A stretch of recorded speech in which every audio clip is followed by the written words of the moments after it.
Yeah, this live, we're rolling. Okay, listen. Oh, as fight fans, we're simple people. We just want to see the best fighters. We just want to see the best fight the best.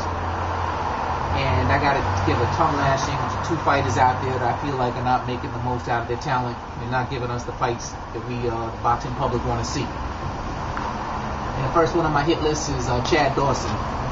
Guy's 27-year-old light heavyweight, phenomenal talent. But for some reason he's decided to make a career out of fighting guys over the age of 40.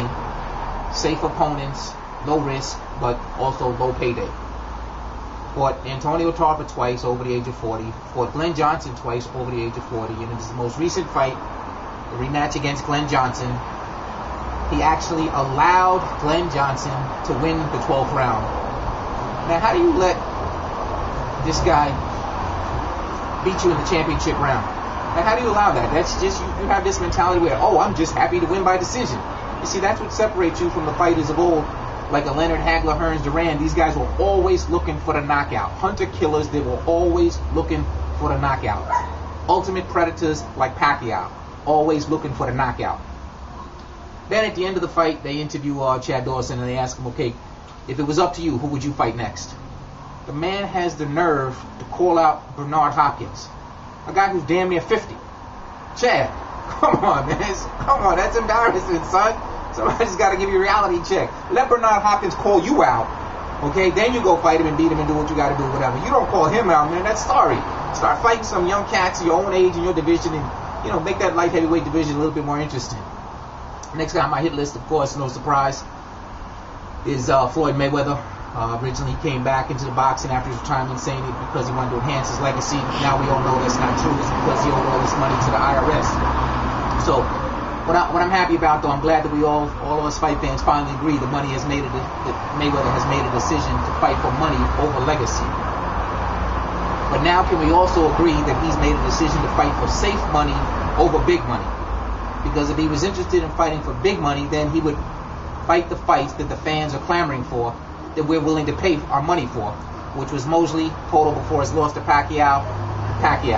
Okay, Paul Williams has moved up, he's out of the division, and Margarito, forget about him, he should never be allowed to box again.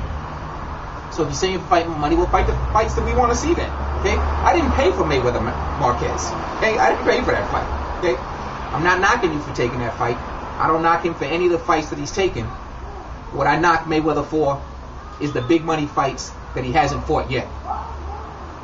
He could probably beat all the other welterweights out there, but that's what you got to do if you want to keep insisting that you are one of the greatest of all time. If Mayweather was to retire right now, there's no way in the world that he would even be remembered 3 years from now, much less remembered as one of the greatest fighters of all time.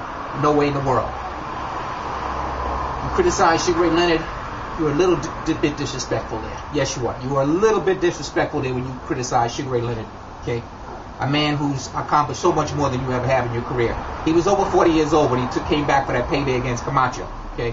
That's what that was all about. So how could you criticize him for that? That hurt just a little bit there. You got to stop calling out these names like Leonard, Robinson. You're not in that league, okay? You're not. If it was Leonard in there against Marquez, what do you think would have happened, okay?